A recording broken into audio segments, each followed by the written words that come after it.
قل یا اہل الکتاب، اب یہ بھی آیت پھر دوبارہ پڑھیے گا بعد میں اپنے آپ کو مخاطب کرتے ہوئے، کہہ دیجئے اے نبی، یا اہل الکتاب، اے کتاب والو، لستم علی شیء، تمہاری کوئی حقیقت نہیں ہے،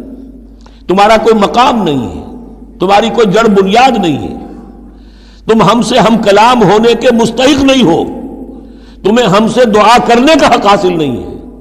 حتیٰ تقیموا التوراۃ والانجیل، جب تک کہ تم قائم نہ کرو تورات اور انجیل کو، وما انزل الیکم من ربکم، اور جو کچھ نازل کیا گیا ہے تمہاری طرف تمہارے رب کی طرف سے۔ اب یہاں پڑھ لیجئے، یا اہل القرآن لستم علی شیء حتیٰ تقیموا القرآن وما انزل الیکم من ربکم، اے قرآن کے ماننے والو، تمہاری کوئی حقیقت نہیں، کوئی حیثیت نہیں، تم سمجھتے ہو ہم امت مسلمہ ہیں، ہم اللہ والے ہیں، اللہ کے لاڈلے ہیں، اللہ کے پیارے ہیں،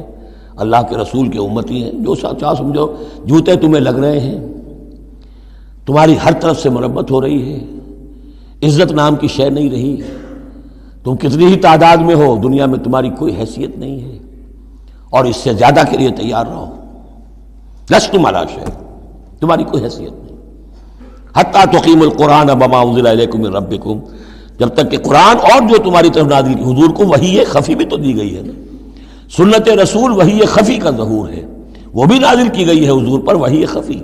تو جب تک کتاب و سنت کا نظام قائم نہیں کرتے، اور یا اہل القرآن کا خطاب خود حضور نے ہمیں دیا ہے، میرا کتاب چاہے مسلمانوں پر قرآن مجید کا حقوق،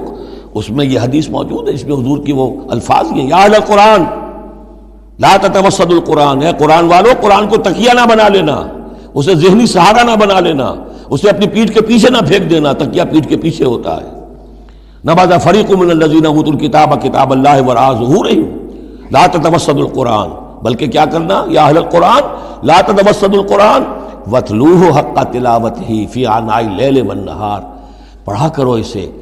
رات کے اوقات میں بھی دن کے اوقات میں بھی جیسے کہ اس کے پڑھنے کا حق ہے، وافشوہ، اسے عام کرو، پھیلاؤ،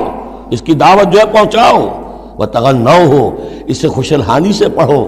اور اس کو دولت کو سمجھو کہ یہ سب سے بڑی دولت ہے، تغنوہ، اسے سمجھو کہ اصل دولت یہ ہے، وتدبروا فیہ لعلکم تفلحون، اور تدبر کرو، غور و فکر کرو، اس کی گہرائیوں میں غوطہ زنی کرو تاکہ تم فلاح پاؤ۔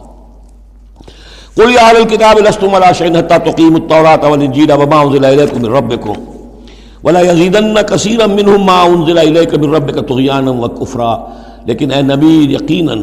ان لوگوں کی تو بہت سی بڑی تعداد، اکثر لوگوں کو جو کچھ آپ کی طرف نازل کیا گیا آپ کے رب کی طرف سے، اس کی وجہ سے ان میں اضافہ ہوگا، ان کی سرکشی میں، ان کے کفر میں، ان کی طغیانی میں،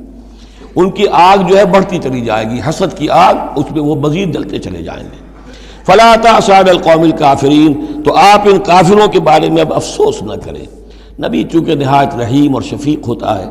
تو ظاہر بات ہے کہ وہ لوگوں پر عذاب کو پسند تو نہیں کرتا، دشمن کو بھی معاف کرتا ہے، لہذا اسے صدمہ ہوتا ہے۔ پھر اپنی قوم ہو، جیسے کہ بنو اسماعیل تھے، ان کے بارے میں تو جب عذاب کی خبریں آ رہی تھیں سورہ یوسف اور سورہ یونس اور سورہ ہود میں کہ اب ان پر عذاب گویا کہ آیا چاہتا ہے، تو حضور کے بالوں میں ایک دم سفیدی آ گئی۔ حضرت ابو بکر نے پوچھا حضور کیا ہوا، آپ پر بڑھاپا طاری ہو گیا اچانک؟ فرمایا شیبتنی ہود و اخواتھا، مجھے سورہ ہود اور اس کی بہنوں نے بوڑھا کر دیا ہے، کیونکہ ان صورتوں کا انداز ایسا ہے کہ جیسے مہلت ختم ہوا چاہتی ہے اور عذاب کا دھارا جو ہے اب چھوٹنے والا ہے۔ فلا تأس علی القوم الکافرین، تو اب افسوس نہ کیجئے آپ ان کافروں کے بارے میں۔ ان الذین آمنوا والذین ہادوا والصابئون والنصارى،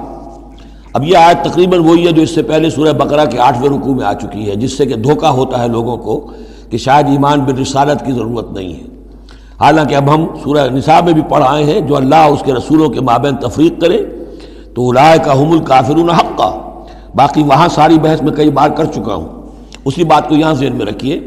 کہ ان تمام صورتوں کے اندر حضور پر ایمان لانے کی دعوت تو قدم قدم پر ہے، قدم قدم پر ہے، قدم قدم پر ہے، لہذا اس سے استغنا کرنا جو ہے سوائے اس کے کہ اپنی نیت میں فساد ہو اور اپنے ہی دل میں کجی پیدا ہو چکی ہو، اور اس کا کوئی امکان نہیں۔ ان الذین آمنوا، بے شک وہ لوگ جو ایمان لائے، والذین ہادوا، اور جو یہودی ہوئے، والصابئون، اور جو صابی تھے، والنصارى، اور نصارى، من آمن باللہ والیوم الآخر۔ اب یہاں سمجھ لیجئے موضوع اپنے اپنے زمانے میں جس نے بھی جو ایمان لایا اللہ پر اور یوم آخر پر اور اس نے عمل کیے اچھے، فلا خوف علیہم ولا ہم یحزنون، تو ان پر نہ کوئی خوف ہوگا نہ وہ حزن سے دوچار ہوں۔